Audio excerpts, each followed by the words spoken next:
This meeting is for heirs only." Andrew's words sliced through the lawyer's office. Cold and deliberate. Brooke smirked beside him. Peter nodded in agreement. And Vanessa whispered like a vulture circling prey. "My son's my own flesh and blood were casting me out, just like they had at their father's funeral." I said nothing. I simply placed a leather folder on the polished table. "Mr. Whitaker," I whispered, steady but sharp, "read the real will." The room froze. My children's smiles died in an instant.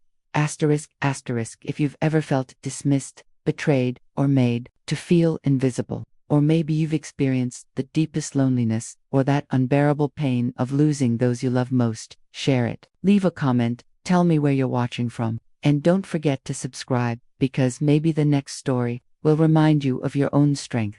Asterisk. Asterisk, the silence in the office pressed against my skin like ice. My children's eyes, once filled with laughter and innocence, now glimmered with greed. I had raised Andrew and Peter with love, with sacrifice, with every ounce of strength I possessed. Yet here I was, 66 years old, treated as if I were a trespasser in my own family's story. My mind drifted back, unbidden, to the bitter nights of Boston winters. I could still see myself hunched over the dining table, the lone lamp burning as I pored over tax returns and bookkeeping ledgers. Thomas coughed softly from the bedroom, too proud to admit how sick he was becoming. The boys, just teenagers, slept soundly in their warm rooms. They never knew how many dinners I skipped, how many dreams I buried so their futures could bloom. I remembered the morning Thomas lost his job, the shame in his eyes, the tremor in his hands as he confessed. And I, without hesitation, a second job. I smiled through exhaustion, told him everything would be fine, because what else could I do? We were a family. Families held each other up, but years blurred into decades, and something in my sons shifted. The respect eroded, like slow rust on steel. Andrew spoke to me with clipped patience, as though every word I said was an annoyance. Peter began to roll his eyes when I offered advice, muttering to Vanessa that I belonged to another generation. The small cruelties stung, but I told myself they didn't mean it. They were stressed, they would come back to me. Then came the funeral. My husband of 42 years, the man who had been my anchor, lay in his casket. I stepped forward, trembling, desperate to whisper one last goodbye. Andrew's arm shot out, hard across my chest. "You've had your moment, Mom," he said, cold and merciless. Behind him, Brooke smirked as if my grief were an inconvenience. I will never forget the sound of that church organ muffling my sobs. I will never forget the sting of being pushed away from the only man I had ever loved. In that moment, I buried not just my husband but the illusion that my sons still cherished me. That night, alone in the house that once rang with laughter, I sat in silence. The shadows on the walls felt heavier than my own body. My heart ached not only from widowhood but from betrayal. Still, one thought kept me breathing. Thomas knew. He had warned me. He had prepared me. He had left something behind. Not just money, but truth. And I was ready to use it. But what my children didn't know was that their father had written 2 wills, and only one of them would survive. The memory of that funeral still scorches my chest like an open wound. The church in Beacon Hill was dimly lit, candles flickering against stained glass windows, painted in blues and reds. Mourners whispered their condolences. The organ played a slow hymn, and the coffin at the front seemed to swallow all the air in the room. I gathered my strength, hands trembling as I clutched the rosary Thomas had given me on our 20th anniversary. My heart pounded. One last touch, one last goodbye. That was all I asked for. But as I stepped forward, Andrew's hand shot out, hard and unyielding across my chest. His eyes, once the soft brown of my little boy, now burned cold. "You've had your moment, Mom," he said, his voice like a stranger's. Brooke leaned in, her perfume sickeningly sweet as she muttered, "Don't make a scene." The words sliced through me. I froze. The church organ muffled my sob as tears spilled down my cheeks. Behind me, I felt Peter's silence like a wall of ice. He couldn't even look at me. Vanessa, his wife, leaned in close and whispered, "Jet, loud enough. Family drama isn't appropriate at a funeral." As if my grief was theater. As if 42 years of love, sacrifice, and devotion to Thomas was nothing but an act. I wanted to scream. I wanted to claw my way back to his coffin, to press my hand against the wood and whisper, "Wait for me, my love, just a little longer." But I couldn't. My sons, my own children, had stripped me of that final moment. That night, the house felt like a tomb. Every picture frame, every empty chair, every echo of Thomas's laugh carved deeper into my loneliness. I cried until my body shook, until the tears ran dry. But amid the devastation, a memory surfaced. Thomas's whisper during his final weeks. We had been in the bedroom, the glow of a bedside lamp washing his face in pale amber. He had taken my hand, fragile but firm. "Margaret," he said, his voice ragged, "our sons have changed. They've become ambitious, cruel. I've prepared something, 2 wills. One they can find, one only you will know about." I remember staring at him, horrified. "Thomas, you can't mean that. They're our boys. They love us." But he only shook his head, eyes glistening with pain deeper than illness. "They love the money more. When I'm gone, this will protect you, protect your dignity." At the time, I thought he was being too harsh. I wanted to believe in my sons. I wanted to believe that love still ran through their veins. But at that funeral, with Andrew's hand shoving me aside and Brooke's smirk burning into my soul, I knew Thomas had been right. And so, hidden away in a safe deposit box in Cape Cod, lay the document that would not only expose my sons but change the course of all our lives. Asterisk, the law office smelled of polished oak and old leather, the kind of place where money had always spoken louder than blood. The heavy curtains muffled the traffic outside, trapping us in an air so tense I could almost taste it.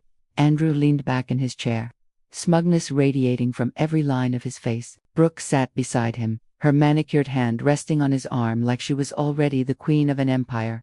Across the table, Peter shifted, but his eyes gleamed with the same hunger. Vanessa leaned close, whispering, her lips curling in a smile, sharp enough to cut glass. Mr. Whitaker cleared his throat, the sound echoing in the hush. His spectacles slipped slightly down his nose as he unfolded the first will, the one Thomas had deliberately left on his desk. I, Thomas Hayes, in full possession of my mental faculties. His voice was calm, practiced, but I caught the flicker of unease in his eyes. "Leave all my assets to my sons, Andrew and Peter, in equal shares." The word struck me like a hammer blow to the chest.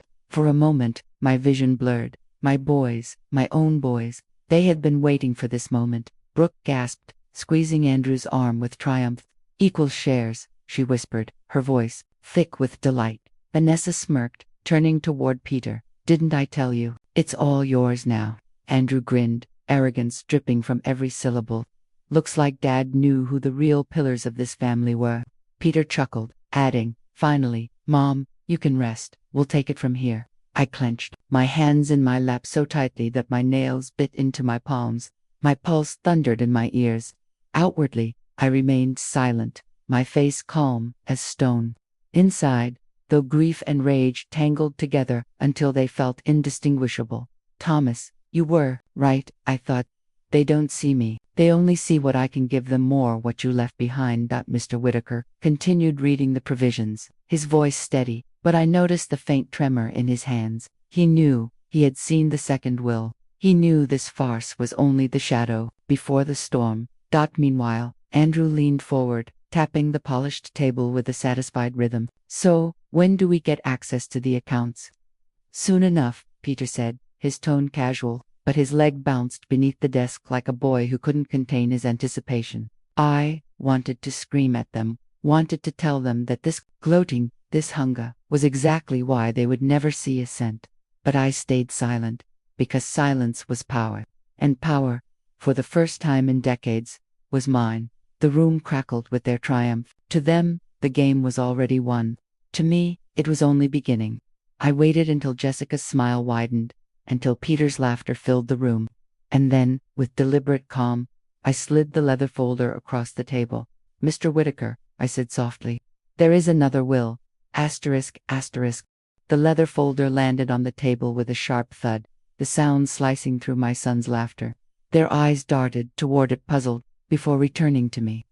I kept my gaze steady, my hands folded neatly, as if I had been preparing for this moment my entire life. "Mr. Whitaker," I said, my voice calm but edged with steel, "I believe you should read this." For a beat, the room was frozen. Brooke's smirk faltered, Peter's tapping foot stilled, and even Vanessa's whisper cut off midst. Andrew frowned, his jaw tightening. What's this supposed to be? The attorney adjusted his glasses, his fingers hesitant as he opened the folder. Papers rustled softly, yet in that silence it sounded like thunder. His eyes scanned the first lines, and I watched the color drain from his face. This document is dated 6 months after the one we just read, Mr. Whitaker announced. His voice wavered, then steadied as he continued. It bears the official notarization and supersedes all prior wills. Andrew shot upright, his chair scraping violently across the hardwood floor. What are you talking about? Dad showed us his will himself. This has to be fake. I turned to him, my tone sharp but steady. Your father showed you what he wanted you to see. He left the real will in my care. Brooke let out a brittle laugh, too loud, too desperate. This is manipulation. She tricked him when he was sick. Everyone knows old men get confused. But Mr. Whitaker shook his head. The signatures match. The witnesses are on record. There is no doubt this is the binding will.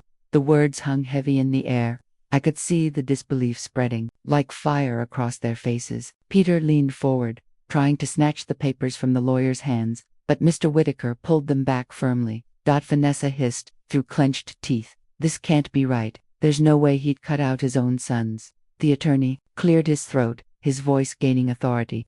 According to this document, Thomas Hayes leaves all assets, properties, accounts, investments, and insurance exclusively to his wife, Margaret Hayes. The silence that followed was deafening.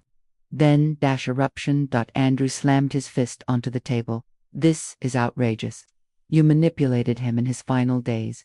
Peter's voice cracked, a mixture of rage and fear. Mom, you can't handle this kind of responsibility. You're old. You'll squander everything. Their words stung, but I held my head high.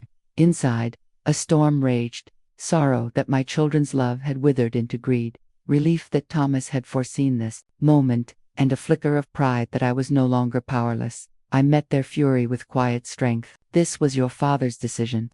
He saw you for who you had become, and he chose to protect me. The room quivered with their anger, but for the first time, I felt the ground beneath me solid, unshakable. And then Mr. Whitaker reached deeper into the folder, his voice lowering. There is one more item your father left behind, a personal letter addressed to you, Mrs. Hayes. My breath caught. Thomas's voice was about to rise from the grave. Asterisk. Mr. Whitaker's hand trembled as he reached deeper into the folder. The rustle of paper filled the air, heavy as thunder. Then he drew out an envelope, yellowed slightly at the edges, sealed, with the neat precision I knew so well. My breath caught when I saw the handwriting on the front, strong, familiar, achingly tender. My dearest Margaret. The room spun. For a moment, I was no longer in that law office. I was back in our bedroom, the soft lamplight casting Thomas's profile in gold as he scribbled his notes late into the night. My throat tightened. I reached out, my fingers trembling, and took the envelope as if it were glass. Dad wrote that. Andrew barked, his face flushed. We deserve to hear it. Peter's voice joined, louder, desperate. If it concerns the family, then it concerns us. I clutched the letter to my chest. This is mine, I said firmly. Your father wrote it for me. But the room pressed in for pairs of greedy eyes, the weight of their accusations, the lawyer's expectant gaze. Slowly, I slid my finger beneath the seal. The tear of the paper was soft, almost reverent. Inside, Thomas's words unfurled like a whisper from the grave. Margaret, if you are reading this, it means I am gone, and our sons have revealed their true nature. For months, I have watched how they treat you with impatience, with contempt. I have heard them speak of our inheritance as if you were already dead. That is why I have made this choice. My lips trembled as I read aloud. Across the table, Andrew stiffened, his jaw tightening. Peter shifted uncomfortably, his eyes darting toward the floor. Brooke and Vanessa exchanged quick, panicked glances. You are the only person I trust with everything I have built. You carried this family when I could not. You sacrificed your dreams so our boys could chase theirs, and in return, they dismissed you, belittled you, made you invisible in your own home. My voice cracked.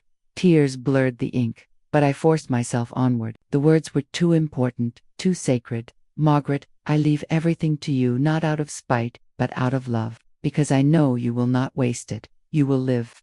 You will finally be free to choose for yourself. Do not let their bitterness chain you. Protect your dignity. Live for you. By the time I finished, my hands shook uncontrollably. The room was silent except for the ticking of the brass clock on the wall. Andrew broke first, his voice raw. He was sick. He didn't know what he was saying, but even he didn't believe it. His words hung hollow in the heavy air. I folded the letter carefully, pressing it to my chest. Your father was more lucid than ever, and he saw the truth I refused to see.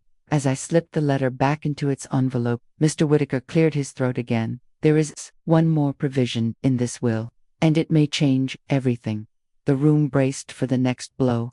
Mr. Whittaker cleared his throat, the sound breaking the silence like the crack of a whip.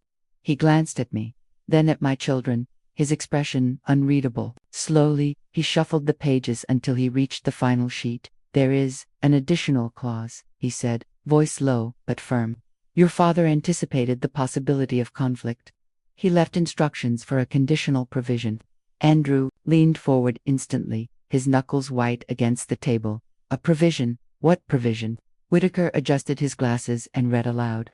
To my sons, Andrew and Peter, I leave a monthly allowance of $500 each. This allowance is to continue for a period of 2 years, under one condition, that they treat their mother with respect and do not interfere with her financial decisions. The words hit like lightning. For a moment, no one spoke. Brooke's painted smile collapsed into a thin line. Vanessa's eyes widened, then narrowed in fury. Peter blinked rapidly, as if trying to process the number. Andrew's face turned crimson.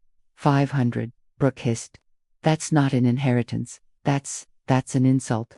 Vanessa's voice shook with disbelief. 2 years, 500 a month. That barely covers groceries. Peter slammed his palm against the table. This can't be serious. Dad wouldn't humiliate us like this. I sat quietly, my fingers resting on the folded letter in my lap. Inside, a storm of emotions raged, grief, vindication, a twisted sense of justice, but on the outside, I let silence speak for me. Mr. Whittaker's tone sharpened. It is all duly certified. The will is binding. If either of you attempts to contest it, you will forfeit even this allowance. Andrew jumped to his feet, knocking his chair over. This is manipulation. He was poisoned against us. $500, after everything we've done for this family. I lifted my gaze to him, my voice quiet but steady. Everything you've done. You pushed me away from your father's coffin. You called me a burden, and now you dare to speak of what you've done for this family. The room went still. Andrew froze mid. Peter swallowed hard, his bravado faltering. Brooke recovered first, her tone syrupy but trembling. Margaret, listen, 500 is symbolic, of course. But surely you don't intend to keep everything. Families share. That's how it works. Let a bitter smile touch my lips. Families share love, respect, support. Not greed, not cruelty. Vanessa sneered, her voice cracking with rage. You can't possibly manage all that money alone. You'll waste it, you'll lose it. And when you do, don't come crawling to us. I leaned forward, meeting her eyes, calm and unflinching. If I lose everything tomorrow, I would still have more dignity than the 4 of you combined. The silence that followed was absolute, suffocating. Even the brass clock on the wall seemed to pause. And then Mr. Whittaker spoke again, his voice hesitant but clear. There is one more item. Your father left a personal statement explaining his reasons for this decision. He wanted it read aloud. In this very room.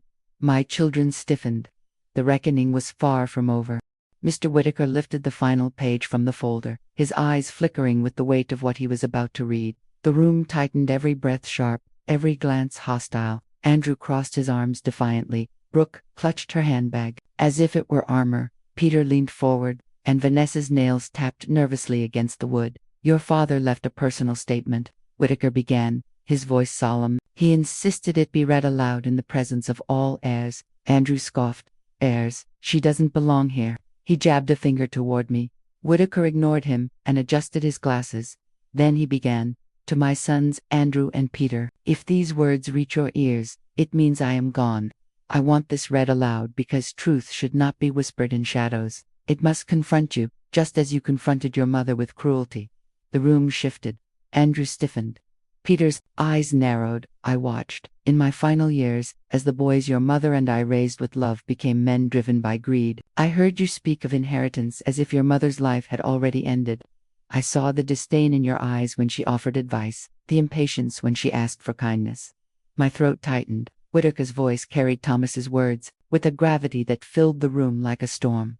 Andrew, you came to me time and again for loans you never repaid, speaking to me as though money was your birthright. Peter, you dismissed your mother's voice, treating her as though she belonged to another century, unworthy of respect. And both of your wives treated the woman who kept this family alive, as though she were an obstacle to your comfort. Brooke gasped softly, color rising in her cheeks. Vanessa looked away, jaw clenched. Whitaker's voice softened, but the words hit harder. Your mother is the reason you had a home when I faltered. She is the reason you ate when I couldn't provide. She bore burdens you will never understand, sacrificed dreams you never bothered to ask about. And yet, you chose contempt over gratitude.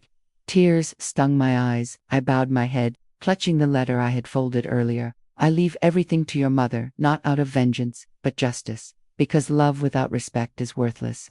Because she is the only one who stood unwavering when I was broken. If you wish to honor me, then honor her. If you cannot, then accept what you have chosen, distance from her, and from the man I was proud to be. The room went silent. The ticking clock on the wall thundered in the stillness. Andrew's lips trembled, but no words came.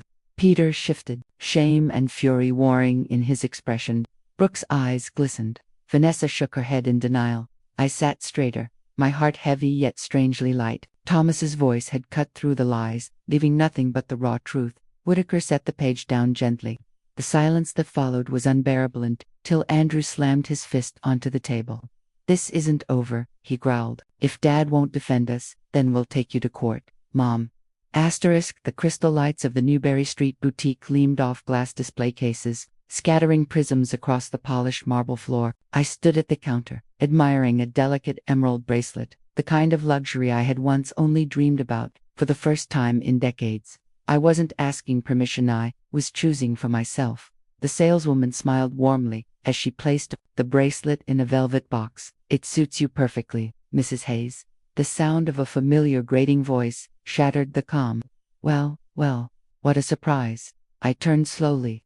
Jessica's heels clicked against the marble as she strutted toward me, her cheap dress trying and failing to look sophisticated. Her eyes darted to the shopping bags in my hand, and bitterness flashed across her face. Eleanor, she said sweetly, venom curling under the syllables, enjoying yourself with our inheritance. Shoppers nearby glanced up, sensing drama. I kept my posture straight, my tone even. It's not our inheritance, Jessica. It's mine. Your father-in-law made that clear. Her smile cracked, the mask slipping. You're wasting it. A woman your age can't manage money. You'll fall into scams. And when you do, don't expect us to clean up your mess. I set the bracelet down carefully, my voice sharpening. Funny, Jessica, because I remember the loan I gave you for Peter's business. You didn't invest it. You spent it on a vacation in Paris while I was living on canned soup. A murmur rippled through the boutique. Two college-aged women exchanged shocked glances. A man holding an engagement ring box paused mid-step, listening. Jessica flushed crimson. That's a lie. Before I could answer, Andrew burst through the doors, his tie loosened, his expression wild. Mom, enough of this. He grabbed Jessica's arm, but his voice carried through the store. Stop making us look like fools. Too late. Every eye in the room was on us. I turned to face him fully, my voice rising not in a scream, but in a steady, ringing truth. You made yourselves look like fools. You pushed me away from your father's coffin. You tried to erase me from his will. And now you dare accuse me of wasting the life he built. Gasps filled the store. An elderly woman with a cane shook her head in disgust. Shame on you, she muttered, loud enough for others to hear. Andrew's face burned. This isn't the place. Why not? I demanded, my voice carrying over the hushed crowd. You humiliated me publicly at the funeral. Why should the truth be whispered now? Shoppers exchanged glances, phones lifted discreetly to record. Jessica tugged Andrew's sleeve, panic flickering across her face. They're filming.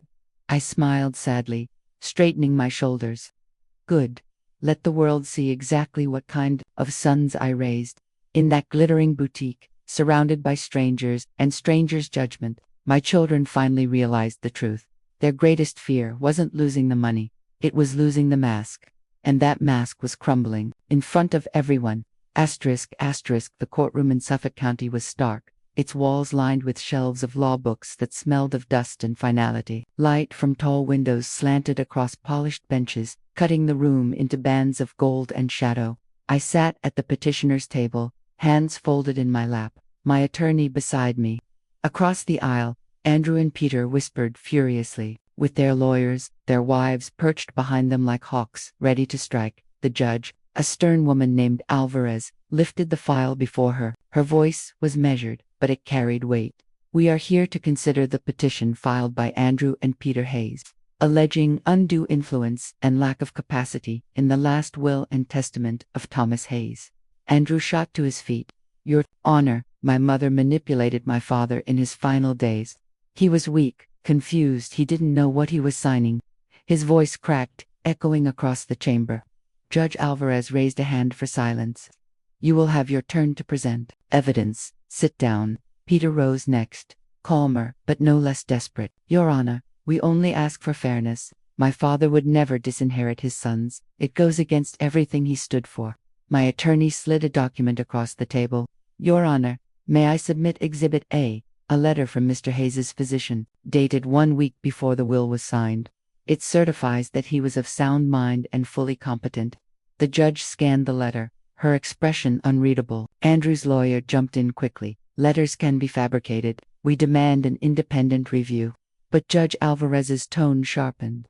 This letter comes from a licensed physician with 30 years of practice, notarized and attached to medical records. Unless you can present contrary evidence, this court accepts it. Silence fell. Andrew's shoulders slumped, but his jaw remained set.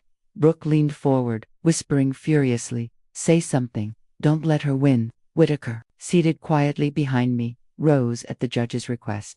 Your Honor, I was Mr. Hayes's counsel for over 20 years. I personally oversaw the drafting and notarization of the revised will. Mr. Hayes was deliberate, thoughtful, and very clear about his reasons. There was no confusion, no coercion. Judge Alvarez leaned back, her eyes narrowing on my sons.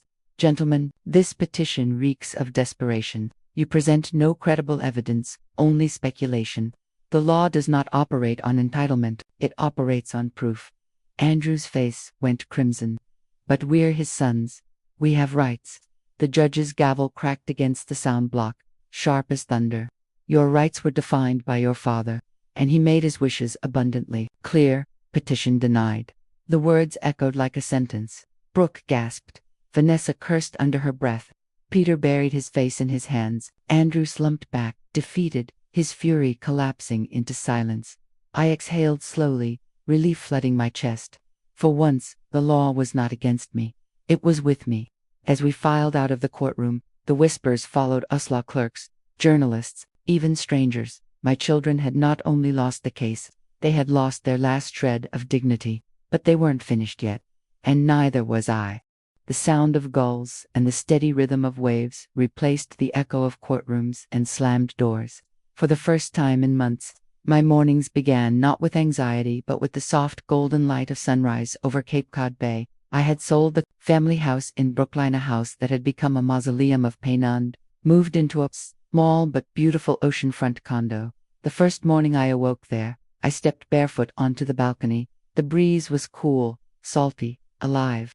The ocean stretched endlessly before me, the horizon painted with blush and gold. I closed my eyes, inhaled deeply, and felt something I had thought lost forever: peace. The condo was modest compared to the sprawling Hayes home, but every corner was mine. The walls carried no echoes of slammed doors, no shadows of contempt. Instead, I filled them with fresh flowers, watercolor paints, and sunlight streaming through wide windows. For decades, my life had been dictated by what others needed. Now, every decision: where to place a chair, what color to paint the kitchen, whether to have coffee on the terrace or in bed, belonged to me. One afternoon, I wandered into town and signed up for a watercolor class at the community center. My hands, once stiff from bookkeeping and housework, found new freedom in brushstrokes. The first painting I finished was of the ocean outside my window. It was clumsy, the horizon uneven, but it was mine. Neighbors began to recognize me. Linda, a retired teacher 2 doors down, knocked one morning with a basket of blueberry muffins. "Welcome to the neighborhood," she said warmly. It had been so long since anyone greeted me without expectation. Evenings became rituals of healing. I would sit on the terrace with a glass of wine, my husband's old letter framed on the side table. I'd read his words, "Live for you, protect your dignity," and watch the waves erase footprints on the sand below. Each tide reminded me that life, no matter how bruised, renews itself. For the first time, I wasn't surviving. I was living. I was free. Yet, even in this newfound peace, I knew storms still brewed beyond my balcony. My sons had lost in court, but their resentment hadn't died. The phone calls I ignored, the letters I returned unopened, were proof they weren't finished. Still, for now, their voices were distant. The only voice that mattered was Thomas's echo in my heart, urging me to breathe, to rebuild, to reclaim the years I had lost. But peace, I would soon learn, is fragile. And one unexpected encounter in town would remind me that the past has sharp claws on. It was not done with me yet. Asterisk. It was a crisp Saturday afternoon when I decided to visit the new shopping district that had just opened near the harbor. The place was buzzing with weekend energy families, sipping coffee on outdoor patios, children tugging their parents toward the candy shop, and the scent of fresh bread wafting from a bakery. For once, I felt like just another woman in the crowd, no longer the widow or the mother who disinherited her sons, just Margaret. Inside a bright jewelry store, I lingered over a display of pearl earrings. The sales associate, a kind young woman, said, "They'd look elegant on you." I smiled faintly, considering the purchase not because I needed them, but because I wanted them. That, in itself, felt like freedom. Then I heard it. A voice I knew too well. $500 a month, it spat, dripping with scorn. "Can you imagine the insult? A woman sits on millions and gives us scraps." I froze. Slowly, I turned toward the entrance. There stood Vanessa Peters, wife dressed in a faded blouse that once pretended to be designer, her purse frayed at the edges. She hadn't seen me yet. Too busy complaining into her phone. My pulse quickened. The sales associate glanced at me, sensing the tension, but said nothing. I placed the earrings back gently and straightened my shoulders. When Vanessa finally spotted me, her voice faltered mid-sentence. Color drained from her face, then returned in a flush of anger. She ended the call abruptly and marched over, her heels clicking like gunshots on marble. "Well, isn't this convenient?" she sneered. "Spending our money on trinkets while your sons struggle to keep a roof over their heads." The words sliced, but I held her gaze, calm and steady. "It isn't our money, Vanessa. It's mine. Your father-in-law made sure of that." Shoppers had begun to notice. A couple paused by the watch display, pretending to browse while clearly listening. The sales associate shifted nervously, her eyes flicking between us. Vanessa leaned closer, her voice rising. "You've destroyed this family. You turned Andrew and Peter into outcasts. And for what? To buy yourself jewelry and seaside condos." My chest tightened, but not with fear, with resolve. I spoke clearly, my voice carrying through the boutique. "I destroyed nothing. They destroyed themselves when they treated their mother as a burden and their father as an ATM, and now the world knows it." A murmur rippled through the store. Someone lifted a phone, discreetly recording. Vanessa's eyes widened, panic breaking through her anger. "Stop talking," she hissed. "Not here. People are watching." I gave her a small, sad smile. "Yes, Vanessa, people are watching. And for once, they're seeing the truth." Vanessa's mask slipped completely, fury twisting her face. And then, as if fate had orchestrated the moment, Andrew stormed into the store, his eyes wild, his voice booming. The reckoning wasn't over. It was only beginning. Andrew stormed into the boutique like a man possessed, his tie undone, his face flushed with rage. Shoppers turned, startled by the sudden commotion. Vanessa stepped toward him, desperate. "She's twisting everything, Andrew. She's humiliating you, Sagan." He ignored her, his eyes locking on me. "Mom," he barked, his voice booming across the marble floor. "Enough of this circus. Come with us. We'll talk in private." I stood tall, my hands steady on the counter. "No, Andrew. The days of whispered shame are over. If you have something to say, you'll say it here." The room held its breath. The saleswoman froze behind the counter. A mother with her young daughter shifted uncomfortably but did not leave. Phones lifted, recording, the tiny red lights of cameras catching every word. Andrew's voice cracked with desperation. You think this is strength? Making a spectacle out of us? You've ruined our lives, Mom. Our jobs, our reputations, they're gone. Because of you. I shook my head, slowly. No, Andrew. They're gone because of the choices you made. You treated your father like a bank. You treated me like a burden. And when the world finally saw it, they judged you the way you judged me. Peter appeared in the doorway then, breathless, his face pale.